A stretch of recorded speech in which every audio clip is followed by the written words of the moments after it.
안녕하세요, 시청자 여러분. 이렇게 라니코의 세상 걷기 시간에 방문을 시청해 주셔서 감사합니다. 이번 라니코의 세상 걷기 시간은 오늘부터 2회 걸쳐 코로나 백신 알고나 맞자 라는 주제로 이야기해 보려고 합니다.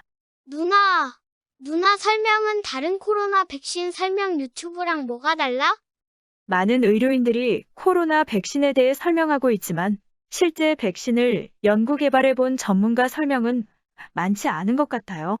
그래서 저희는 이번 코로나 백신이 백신의 역사 속에서 숨겨진 과학적 의미가 무엇인지를 알아보고 코로나 백신이 향후 다른 질병에 대해 예방과 치료에 어떻게 영향을 미칠 것인가에 대해 알아보도록 하겠습니다. 그리고 백신은 한국말이 아니에요. 너무나 친숙해서 한국말로 알고 계신 분들도 있던데 백신은 외래어고 영어입니다. 백신이 영어였어. 몰랐네. 난 한국말인 줄 알았어. 그럼 먼저 백신이란 무엇인지를 살펴보죠. 백신이란 인체의 면역 반응을 이용해서 외부로부터 들어오는 해로운 물질을 방어하도록 해주는 의약품이죠. 학교 다닐 때 항원 항체라는 말은 이미 익숙하게 들어본 말이죠. 하지만 수업 시간 계속 졸기만 했던 시청자분들을 위해 항원 항체를 간단히 설명드리면 항원은 우리 몸속에 들어오는 이물질을 항원이라 하고 항체라 함은 그런 이물질을 제거하기 위해 인간의 면역 시스템이 만들어내는 단백질을 항체라고 합니다. 항체는 모양이 대개 이렇게 생겼고 바로 이 부분이 우리 몸속에 들어온 이물질과 결합해서 이물질을 제거하게 됩니다. 그러니까 우리 몸에 들어오는 이물질을 항원이라고 한다면 그 이물질을 막아내기 위해 우리 몸이 만들어내는 단백질을 항체라고 한다는 거지. 알았어. 다음. 여기서 기존의 백신과 코로나 바이러스 백신과의 근본적인 차이가 무엇인지 나중에 좀 더 자세하고 흥미롭게 설명드리겠지만 간단히 말씀드리면 기존의 백신은 만들어진 항원을 백신으로 접종하는 것이고 코로나 바이러스 백신은 만들어진 항원을 접종하는 것이 아니라 항원을 만들 수 있는 유전자를 접종하는 것이에요. 여러분들 대부분은 정확히 기억 못하시겠지만 여러분은 BCG 백신, 디프테리아 파상풍, 백일해를 한 번에 예방하는 DTP 백신, 소아마비 백신, 수두 백신, 일본 뇌염 백신, B형 간염 백신 등등 많은 백신들을 영유아 시절부터 계속해서 접종받아왔습니다. 아니, 그렇게나 많은 백신을 맞았다는 거야? 사실 백신을 개념만 놓고 보면 간단해요. 먼저 인체에 유해한 혹은 유해할 수 있는 물질을 물리적 혹은 화학적 방법을 사용해서 해롭지 못하게 맛이 가게 한 다음 맛이 가지 않으면 그 이물질이 우리 몸을 해롭게 하겠죠. 그러니 먼저 맛이 가게 한 다음 그 맛이 가버린 바이러스나 박테리아 혹은 세균을 우리 몸속에 투여해서 인체의 면역 시스템을 사전에 미리 자극하고 훈련시켜 나중에 만약에 진짜로 유해한 바이러스 등이 침투했을 때를 대비하는 것이죠. 그러니까 알맹이 없는 가짜 껍질로 훈련시키는 거네? 자, 그럼 이런 백신은 어떻게 만들어지는 걸까요? 코로나 백신을 이해하기 위해서는 그동안 백신이 어떻게 만들어지고 있었는지 이해할 필요가 있습니다. 잠깐 옛날 이야기를 해보면 1770년대 당시에는 천연두가 아주 치명적인 질병이었어요. 당시에도 인두법이란 것이 이미 알려져 있었습니다. 인두법이란 천연두 환자에게서 채취한 고름이나 딱지를 햇볕에 말린 후에 사람에게 접종하여 천연두에 걸리지 않게 하는 방법이었죠. 경험적으로 햇볕에 말리면 고름이나 딱지에 있는 유해 성분을 없앨 수 있다고 생각한 것이었죠. 문제는 이 인두법은 천연두 환자에게서 채취한 물질을 사용하다 보니 제대로 처리되지 않으면 그 고름 속에 남아있는 감염력이 왕성한 바이러스에 의해 오히려 정상인을 천연두에 걸리게 하는 문제가 있었어요. 실제로 당시 천연두에 의한 사망률은 10에서 20%였는데 인두법 접종받고 난 후에 사망률은 1에서 2%로 현저히 낮아지긴 했지만 사망률이 꽤 높은 편이었죠. 지금 생각해보면 무식하고 생사람 잡기 딱 좋은 방법이었죠.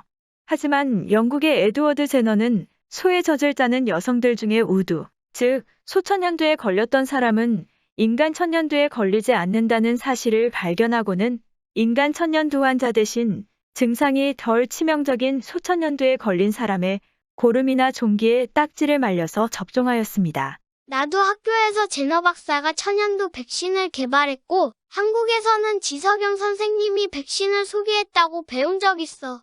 여기서 에드워드 제너가 발명한 접종 방식과 기존에 이미 알려져 있던 인두법과의 근본 차이는, 제너는 덜 치명적인 천연두 환자의 고름을 이용하였다는 것인데, 이는 제너가 당시에 알았던 몰랐던 간에 병원성이 악화된 균을 이용하면 백신 접종으로 인해 오히려 질병에 감염되는 사고율을 낮출 수 있고 질병 예방을 할 수 있는 결과를 얻을 수 있었던 거였죠.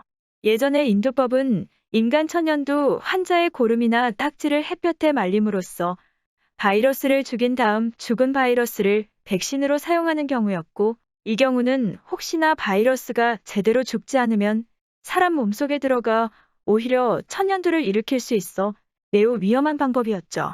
그에 반해 제너의 우두법은 인간 천연두가 아닌 그보다는 증상이 덜 심각한 소천연두에 걸린 사람의 고름이나 딱지를 햇볕에 말려서 백신으로 사용하였다는 것은 일종의 이중장치를 하였다는 점에서 인두법보다는 백신의 안전도가 훨씬 개선됐었다고 생각할 수가 있는 거죠.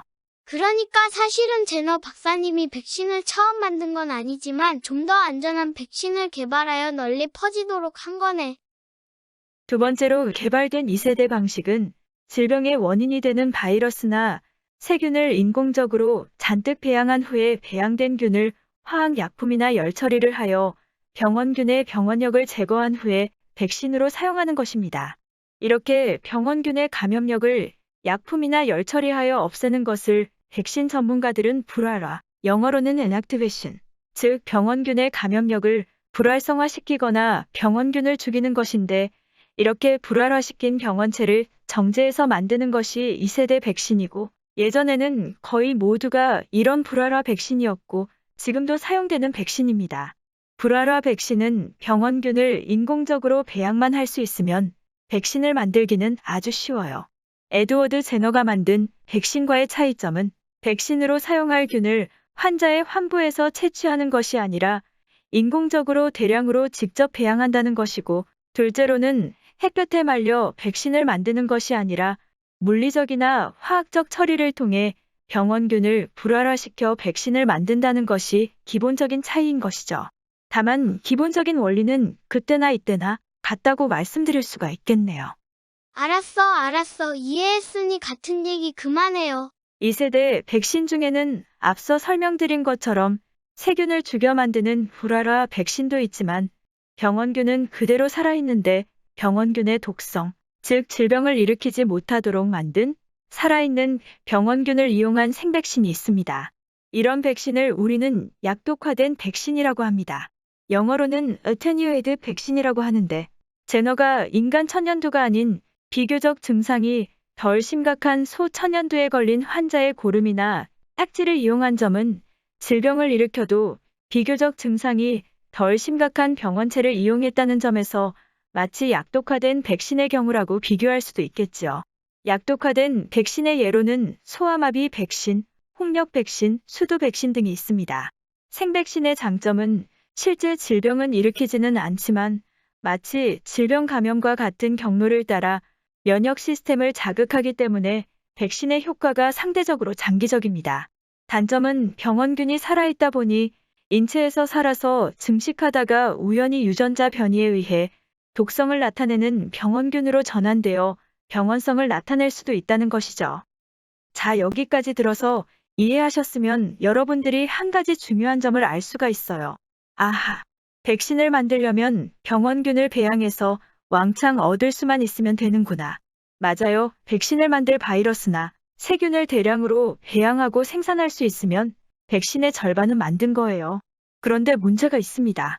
어떤 병원균, 특히 바이러스는 배양이 잘 안 돼요. 왜 안 돼요? 그냥 먹을 거 줘서 잘 키우면 안 돼요? 왜냐고요?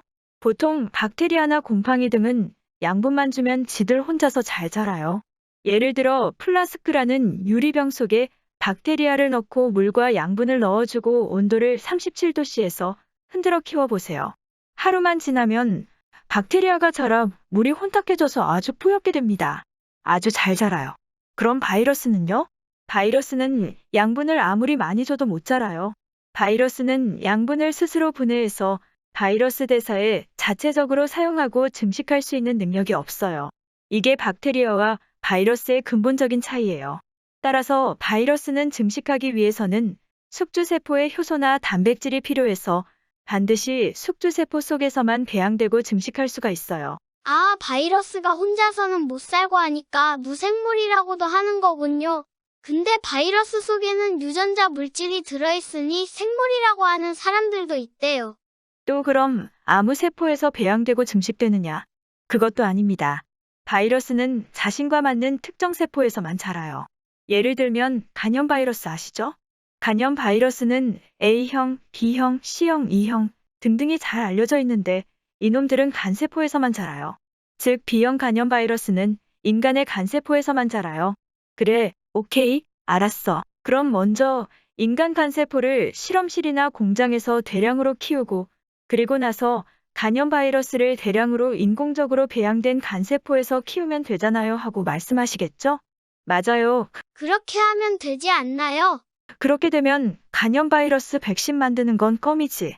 그런데 말이에요. 인간 간세포를 인공적으로 키울 수가 없어요.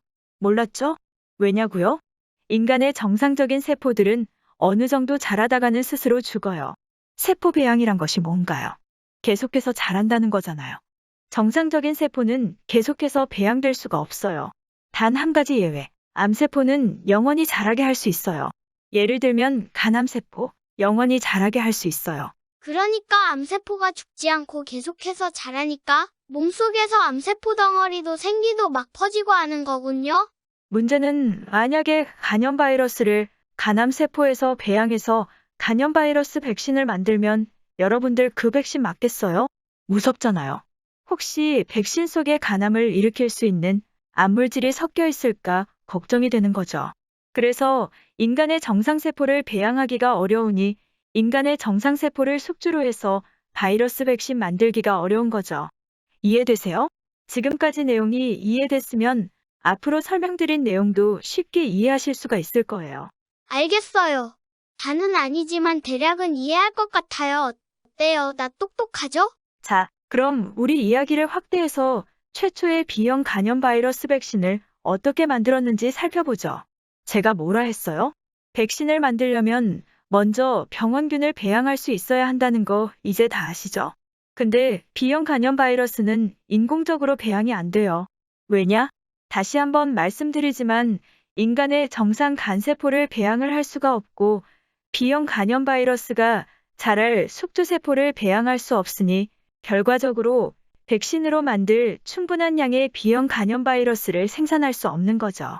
자, 그럼 어떻게 해야 B형 간염 바이러스 백신을 만들 수 있을까요? 생각해 보세요. 하나, 둘, 셋. 여러분, 복균자라는 말 들어보셨어요? 전 몰라요. 너무 어려운 말 쓰지 마세요. 복균자라 함은 몸속에 병원균을 지니고 있는 사람이에요. 복균자에는 무증상 복균자가 있고 유증상 복균자가 있어요. 왜 요즘에 코로나 바이러스도 코로나 무증상 환자라는 이야기 종종 듣죠? 바로 그런 경우예요.